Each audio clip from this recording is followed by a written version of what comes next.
27 ستمبر کی صبح ناگورنو قراباغ کے علاقے میں شیلز گرنے لگے اور دو ملکوں کے درمیان ایک لڑائی چھڑ گئی اور دنیا بھر میں یہی بریکنگ نیوز چلنے لگی۔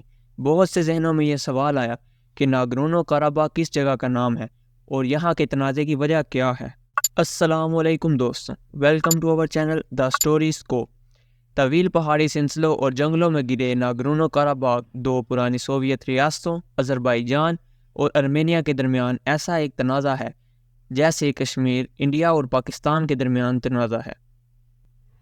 جس طرح 1947 کی ڈویژن کے بعد کشمیر کا کنٹرول بھارت نے لے لیا تھا، مگر وہاں کی اکثریتی آبادی مسلمان تھی اور پاکستان میں شامل ہونا چاہتی تھی، ویسے ہی 1991 میں سوویت یونین سے آزادی کے بعد ناگورنو قراباغ کا کنٹرول تو آذربائیجان کے پاس تھا، لیکن وہاں کی زیادہ تر آبادی عیسائی تھی اور ارمینیائی قوم سے تعلق رکھتی تھی۔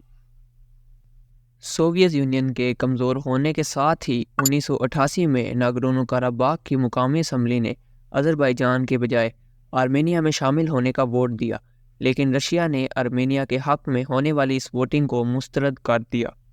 1991 میں سوویت روس کے ٹوٹتے ہی آرمینیا کا حمایت یافتہ مسلح گروہوں نے ناگورنو قراباغ پر قبضے کے لیے مزاحمت شروع کر دی، جس کے نتیجے میں باقاعدہ جنگ کا آغاز ہو گیا۔ یہ جنگ 1994 تک جاری رہی، جس میں تقریباً 30,000 لوگ لقمہ اجل بنے، اور جب روس نے دونوں ملکوں کے درمیان جنگ بندی کروا دی، تب تک ناگورنو قراباغ کے علاوہ آذربائیجان کے 7 اضلاع آرمینیا کے قبضے میں آ چکے تھے۔ روس کی مدد سے ہونے والی اس سیز فائر معاہدے میں یہ طے پایا کہ ناگورنو قراباغ کو آذربائیجان کا علاقہ تسلیم کیا جائے گا اور اس کا کنٹرول مقامی آبادی جو کہ ارمینیائی تھی کے پاس ہی رہے گا، مگر یہاں آئے روز فسادات پھوٹتے رہتے ہیں۔ اسی طرح 2016 میں ہونے والی ایک جھڑپ میں 100 سے زیادہ لوگ اپنی جان کی بازی ہار گئے۔ اب بات یہاں یہ ہے کہ آذربائیجان کی فوج کو ترکی ٹرین کرتا ہے اور اسلحہ بھی فراہم کرتا ہے، جس کی وجہ سے اب آذربائیجان اتنا مضبوط ہو چکا ہے کہ وہ اپنا بدلہ لے سکتا ہے۔ لیکن اگر دوسری طرف دیکھا جائے تو آرمینیا کے ساتھ روس کی بھی مشترکہ فوجی حکمت عملی موجود ہے اور وہ آرمینیا کی دفاعی مدد بھی کرتا ہے۔ اور اگر ہم اس بارے میں پاکستان کی بات کریں تو پاکستان کی حکومت نے 2020 میں دو ٹوک الفاظ میں آذربائیجان کی حمایت کا اعلان کیا تھا۔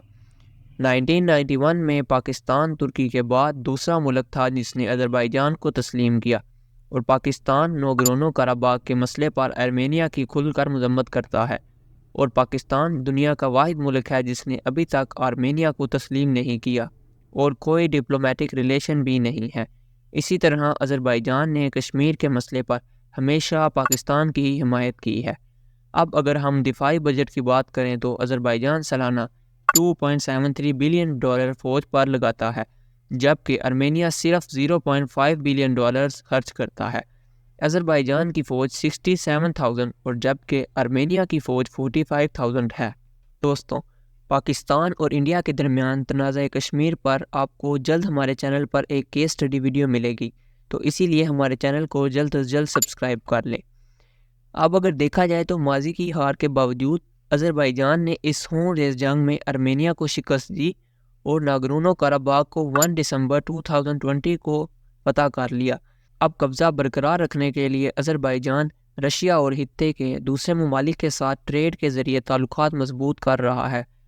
دوستوں، آپ کو یہ ویڈیو کیسی لگی؟ اگر ویڈیو پسند آئے تو ویڈیو کو لائک اور چینل کو سبسکرائب ضرور کریں۔ اللہ حافظ۔